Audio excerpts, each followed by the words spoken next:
So for the people who just joined, welcome again to this webinar by Ambassify, Building a Strong Employer Brand in a Hybrid Company. We're going to be your hosts for today, so I think we can begin. So before we actually get into it and get started, I would like to quickly go through the 4 main chapters that we're going to talk about today. So the main topic is, of course, employer branding. So how to build a strong brand for your company. And we're first going to look at how to shape it. So how to shape your brand and how to shape it in a hybrid company, to be more specific. So for example, what things we should focus on, what things we should pay more attention to and why, etc. For the second chapter, we're going to look at how to activate and maintain your brand in the long run. So for example, what are some essential elements to keep an eye on? Think of employee life cycle, think of how to create a sense of belonging among your employees. Third, we're going to look at the importance of employee involvement. As we'll see later, this is really crucial, especially in hybrid environments. So we're going to see why and how we should trust our employees to contribute to our employer branding strategy. And then lastly, we're going to share some insights about what we learned at Ambassify, or rather what initiatives and measures we've implemented to focus on our employer brand and build a strong people culture.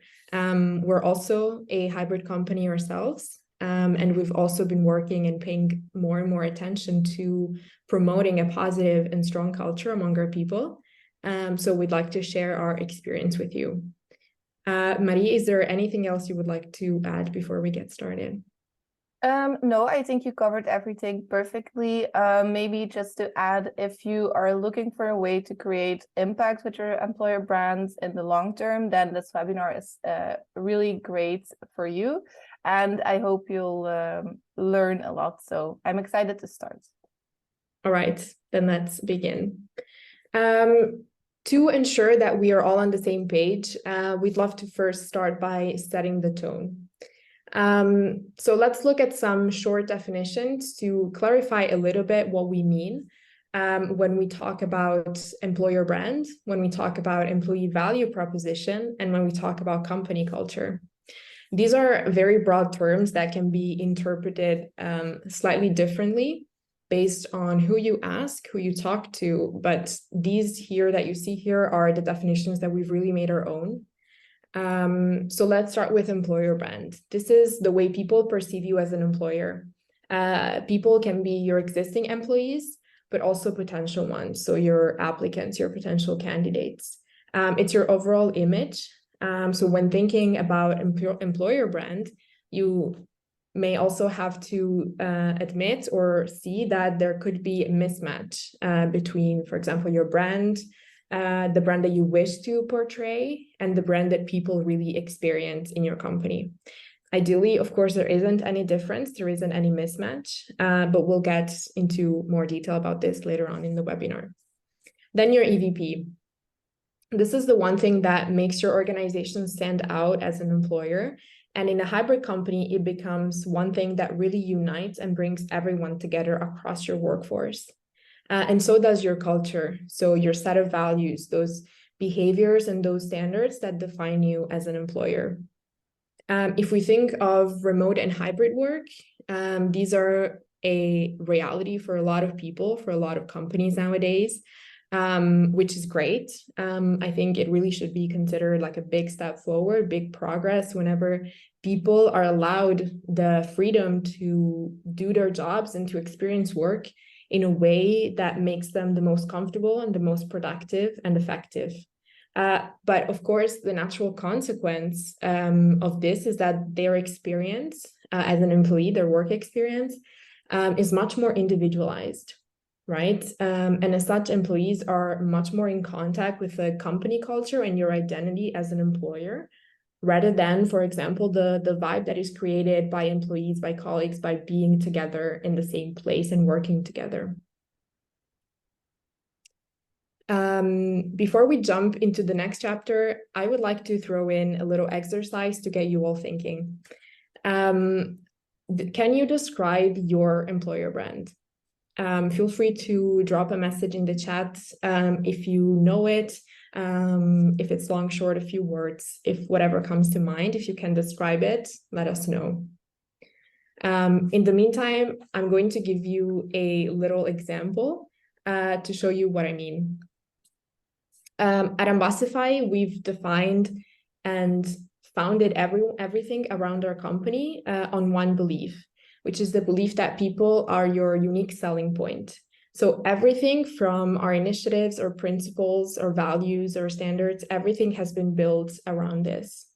So we always encourage people to take ownership of their projects, of their work, to give them space to do and think for themselves. We like to cultivate passion and motivation among employees, among our people. We strive to keep them engaged with our company mission, our goals, and our values, and we encourage them to take initiative. And we also celebrate our successes within the team. So think about your company. What defines you? Are you a quirky company looking for talented young people who think outside of the box and work half their time from home? Are you a more traditional employer with traditional working hours and clear-cut roles and responsibilities? Do you fall somewhere in between? Feel free to, again, drop a comment, leave something in the chat. It seems like it was great food for thought for the time being, Camilla. Let's revisit the question at the end of the webinar. Here I see one response from Mieke. Let people grow. It's great to see that you're actively thinking about your employer brand and to focus upon it. So we hope that during the webinar, you'll learn some new things or maybe some more details about how you can implement it and intertwine it in your organization. So up to you again, Camilla. All right. So let's look at reasons why a strong employer brand is important for any company in general. As with everything, of course, the why, the reasons behind a strategy or an intention is very important. So that's why we're starting from here today. The impact of a carefully curated employer brand is undeniable, right? Candidates look at a company's employer brand to decide on their future. And actually, if we look at the first statistic here, 75% of applicants say that they want to work at a company that actively manages its employer brand. People want purpose, they want culture, they want to make friends at work, they want to innovate, they want to be able to think and learn, they want to be able to be themselves at work. So don't forget that this is also part of your employer brand and should therefore be part of your strategy. And the way you handle these aspects should also be clearly communicated. And the reason why we see in the second statistic. So a large chunk of the candidates out there, if we look at this, 68% of millennials, 54% of Gen Xers, and 48% of boomers, so wide demographics also, they check social media to evaluate a potential employer's brand. So these are candidates who are going to be looking at your career website, at your vacancies on LinkedIn, and the way your brand is portrayed here is going to be a determining factor in their decision. So when putting things together and turning theory into practice, we also see that employees play a big role here. Employee voices are more trusted than a corporate voice like the CEOs, for example.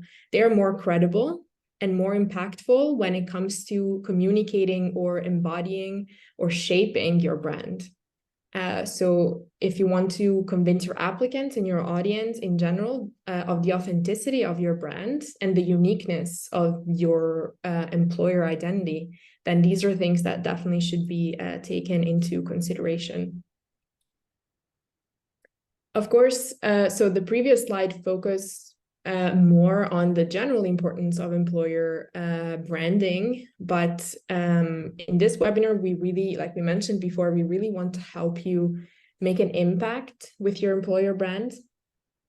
And so if you want to do so, it's really important to consider why you're doing it and why it's important to your company specifically. So what are your goals? Why does it make sense? Why does it make business sense for you to be working on this right now? And so you should be thinking about this already when designing your strategy. Only if you as a company really believe in the why, then the results will follow. And this will increase the authenticity and the long-term impact of your efforts. Employees will only believe and trust your strategy when it's aligned with the truth. And the impact will then be much greater if you're true to yourself, to your brand, to your DNA, your values, because it will in fact be reality. It won't just be an offering written on paper, but it will actually reflect what your employees experience when working at your company. So when trying to identify why it's so important for your company specifically, we like to trace back to the company DNA and the company culture, because great employer branding builds culture from within and embodies the company's core values and product messaging. Let's go back to hybrid work environments for a minute now. What is important to notice is that they require more attention and intention. When your workforce is scattered and people don't really have an office to gather to every day and build relationships with their colleagues, people are more likely to not pick up on the morals, the attitudes, and the behaviors that you stand for and that you are really trying to promote in the way you work. Because their experience is more individualized, like we said, they're only digitally connected and not physically. So if you don't pay attention, employees can easily and gradually come to feel more and more detached. And that's where intention comes into play. When you don't have a place for people to meet regularly, then there needs to be more intention and attention behind the initiatives that do bring people together. Let me make an example to quickly explain what I mean. Saying that you're a flexible company, for example, is great, but it can't end at that. You have to be intentional about what that means to you. So in this case, for example, define what flexibility means. Is it starting between 7 or 8 in the morning, or is it starting whenever you want? It's one thing to define yourself a certain way on paper, but it's not going to be enough if that isn't actually translated into practice in a very transparent way. So having structures in place is great, but then there needs to be an extra step of practicing what you're preaching, what you're offering. And the first step here is having leaders act according to that definition, and because theirs is the most important example and the most valuable that you can give to your employees. Something that's often overlooked, but it's also crucial here, is communicating clearly and regularly about the changes in expectations, the changing in policies, in brand direction. Your employer brand is the image that you wish to portray and is thus linked to your culture. And this culture has values. So an idea, a way to help employees visualize what each value looks like, embodied and reflected in the work life, is, for example, by linking behaviors to these values. And explaining them this way can definitely help make sure that they are clearer and they show employees how to best align with them. Indeed, Camilla. Now, let's maybe quickly recap part 1 before we jump into part 2. So part 1 was all about shaping your employer brand in such a way that it creates the impact. And in order to do it that way, you have to think about 2 main things. Align your employer branding strategy with your culture. So that translates to building from within, so it embodies the company core values.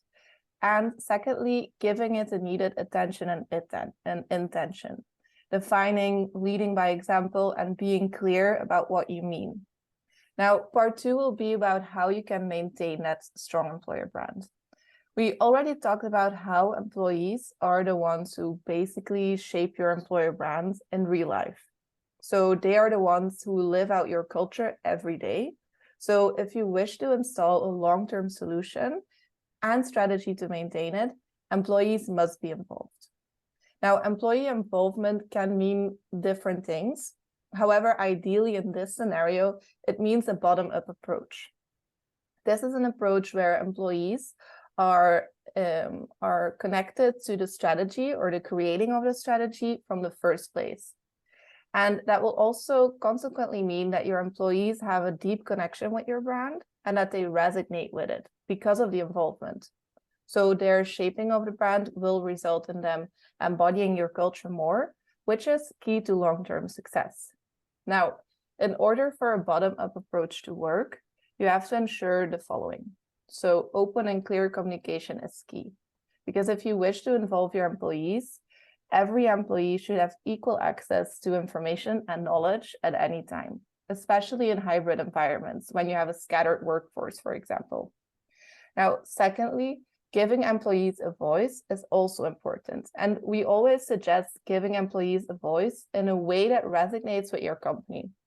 For example, if you're a digital first company, it could be done via anonymous surveys or non-anonymous surveys online. However, if you prefer to have in-person contacts as an organization, then, for example, one-on-ones or breakout sessions could be your cup of tea. However you introduce it, it should just resonate with who you are. However, we also understand that, for example, organizations aren't really open to the idea of co-creating your employer branding strategy. And if that's the case, we suggest that you focus on the feeling of connectivity. It's your job as an employer branding strategist or an internal communication strategist or any other job that is really responsible for this, that you ensure that the brand is so intertwined with your organization and your day-to-day operations that your employees feel it in the way you work. They notice it in the way your policies work, your interaction with each other, etc., etc. And that means that they connect with the brand at a high level. And eventually it will ensure that there is an alignment between your strategy and the practice. And that alignment leads me to my next slide as well.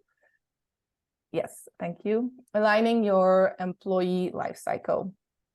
In order to maintain an employer branding in the long term, it's crucial to match your strategy with the reality. And for employees, that reality often translates itself to the employee lifecycle. So what we always suggest is that you focus on aligning the lifecycle with your employer branding strategy and who you are as a company. So let's explain with an example. Say your employer branding is focused on ownership, to take something else than flexibility for this time. But when you're analyzing your employee lifecycle, this from onboarding to offboarding, you notice that you have many policies, many different checkpoints in order for employees to do things. So that means that there is a mismatch between your strategy and the reality, which will lead to disengaged employees and cracks. So what we suggest you do is analyzing and identifying mismatches. And of course, making changes. Taking action is equally important than the whole process that happens before and the project that you do, making changes accordingly so that there is a connection. Because a clear and well executed employee lifecycle increases the sense of belonging of employees and actually turns them into willing and strong ambassadors for your company. When there is a mismatch, it's difficult to achieve this. And employee branding, which is my next slide, will really be the key of employer branding, actually. Here you can see some examples as well, because let's recap. So employee ambassadors are so precious for your company because, like we mentioned earlier in the webinar, employees' voices have a much higher trust factor. They are 3 times more credible than the CEOs or the corporate voice when it comes to talking about company culture and working conditions. So you don't really, or you can't really underestimate the power of employee ambassadors. And this slide actually is an example of some employees at Ambassify who portray our company on LinkedIn. So for example, Lauren's post is a great example of our work hard, play hard value, where you can see that we had a kickoff session this Q1 to celebrate our successes of the last year. And Rick's post, for example, embodies our hustling humbly mentality. We love it when our employees spontaneously share company stories and they go to events, spread the news, leading by example, advocate for Ambassify, etc. And then you have my post with Camila, and it's a great example of how we really try to give new opportunities to employees, as it is my first webinar, which I hope I'm doing great. Otherwise, you can always give me some feedback. But it's just great because Ambassify gave me the opportunity to take ownership of my personal development, etc., and my personal achievements. So it is really something that I believe in, that our company provides. And because I believe and resonate with it, I also am an ambassador for the company. So when people now visit our LinkedIn page, for example, it is filled with prime examples of who we want to be as an organization, embodied by our employees. And why that is important is explained in the next parts. Yes, thank you, Marie. We've seen quite a lot of information here, but let's find out what the actual impact of all of these initiatives truly is and can be. So the most important thing in an employer branding strategy, especially one that is aligned with company culture, is authenticity. You may have already drawn the same conclusion here, which is great because that was indeed our intention. But just to be clear, let's recap this. So if you don't have the authenticity and credibility inside the company, then you won't be able to make as great an impact as you wish outside of the company.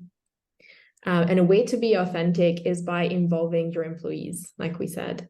Corporate messaging, social media posts, coming from a corporate account, these sound much more hollow to the ears of your audience, of your candidates, and your public in general. So if the employees aren't really mirroring them in their work life.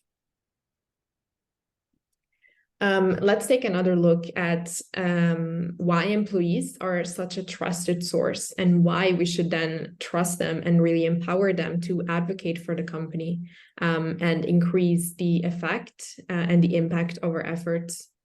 So 15% of people trust company messages, but this is nothing compared to 83% of people who trust messages from people they know, which is why word of mouth is so important. And that's where employee ambassadors actually come in.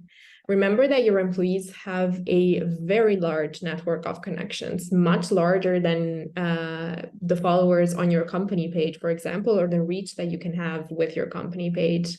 They are someone else's ex-colleague or friend or professional acquaintance, and they have the credibility to talk to them. They have the credibility to really talk to their network in a way that they will listen, in a way that people will be more likely to engage with them, because that's just how people work. That's how all of us work. And so they are the key for companies, for organizations to build durable connections with potential candidates, but also with clients and potential clients. An interesting statistic is the following here, that says that messages of employee advocates are shared 25 more times than the same message posted or shared through a company account.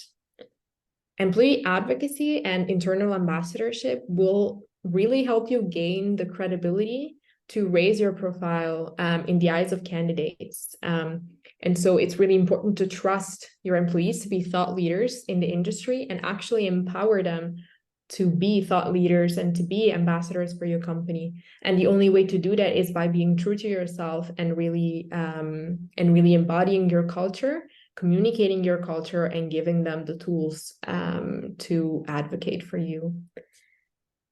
Prospect employees and candidates will do their research outside of your company page. Like we saw earlier, employees or potential employees, prospect employees, they will look at your employees' pages or your employees' work experience to really find out what it's like to be an employee for your company, to really work for your company.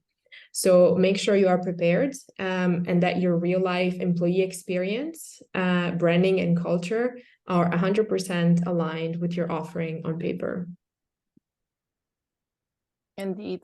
And in part 4, we talk about how we did it at Ambassify. We promised when you signed up for the webinar that we would give you some tangible examples, and we tried to already incorporate that during the session, but now we'll focus on it even more.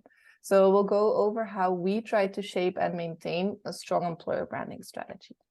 So when looking at our employer brand, it can actually be divided in 3 pillars. Remember the question that Camilla asked you about your employer brand and if you could describe it. And if we have to describe it for Ambassify, it would be the following 3. So involvement. We always encourage people to take ownership of their projects, their work, give them space to do that and to think for themselves. Now, innovation, it's our goal to have an innovative product and also team, of course. So we encourage them to take initiative, be creative, and challenge the status quo. And thirdly, we have motivation. We like to cultivate passion and motivation among our employees, and we strive to keep people engaged with the company mission and goals. So we try to intertwine these 3 pillars as much as possible with our organizational way of working, and we'll now go over some more detailed examples. So let's put theory into practice. Remember that aligning your employee life cycle was an important part of maintaining your employer brand over the long run. And we like to practice what we preach, of course, at Ambassify. So today I'd like to focus on our compensation strategy. A compensation strategy can be very straightforward and not complex, with, for example, a salary, maybe some fringe benefits here and there. However, when you think it through and are thoughtful about it and how it aligns with your identity, it has a greater impact. And it becomes something not so ordinary, but specific to you. Now, a concrete example of how we turned our compensation strategy into something that resonates with our company and employees is our latest edition of the cafeteria plan, or how it's portrayed on the slide, salary package a la carte. We wish to be an innovative company, like you remember in my previous slides. So we always strive for an innovative product, but also in our policies. So just having a regular salary combined with a company phone or car, for example, would not make us stand out. However, implementing this cafeteria plan does, the innovation pillar. So this approach lets employees also have a bigger say in how a part of their salary is allocated. So their percentage of involvement and ownership increases. Ding, ding, pillar 2, with the involvement. So by staying true to who we are, we got a lot of appreciation from our employees. And the idea itself isn't the only thing that really resonates with our employer brand and our company. We also like to think about the details, of course, at Ambassify, which means that the way we implemented the strategy or the plan was also connected to the employer brand. To increase the sense of involvement and belonging, we gave our employees a say in the way that the cafeteria plan would be rolled out, like the benefits that would be included, etc., so that it really resonates with them. And by doing that, we actually got 100% response rate and could immediately flag like possible issues already. So it was also beneficial for the company and for the employees. Now, next, we have embodying employee involvement. As one of our core pillars is involvement, we wish to elaborate on this more as well. So a sense of belonging can be created through many initiatives, but for us, it finds its roots in co-creating with our employees, like you may have noticed already, and giving them a voice. So here you can see an example on the left, actually about our onboarding experience survey. So in the survey, we ask feedback for our onboarding satisfaction score, etc. And we have implemented this approach in actually every stage of the employee life cycle. That's because we appreciate the employees' voices, and we really try to be innovative again in our policies and the way we approach things. We're always open for feedback and improvements. So that ensures that we stay true to who we are. And another more trivial and fun example, perhaps, is how we co-created our, I think, now last 3 team buildings actually with the team. Everyone could add ideas to the community, and the ID with the most votes would win. And now next week, we have our 3rd team building that's also co-created by the team. And that just creates a sense of involvement in maybe the thing that seems trivial for the business, but it isn't trivial for the employees. And it really creates a sense of connection, etc. And it again stays true to who we are. Now, why we implemented these 2 examples was to really show that even the small changes and small thoughts can make big differences for how your company is perceived as an employer and how you walk the talk, basically. So that actually also brings me to the end of the presentation and the webinar. And I hope, and I think Camilla does too, that we taught you a lot of tangible information today, which you can take with you to start working on to increase alignment and your authenticity as a company. So let's hope you all end up with employee ambassadors to maintain your strong employer brand. I think we can jump over to the Q&A. Yes, definitely.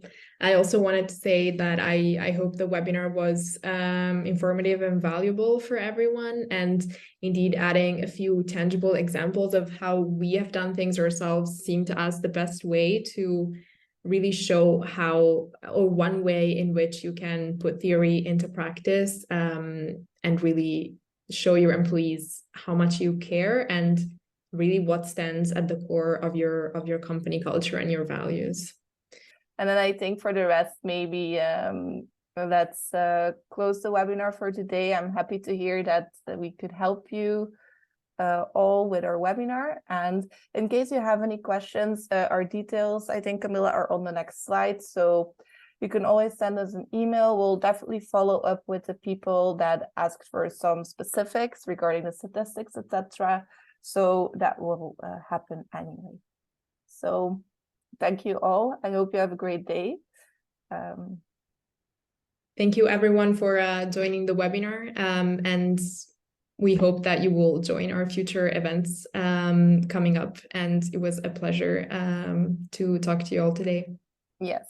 Bye. Bye-bye.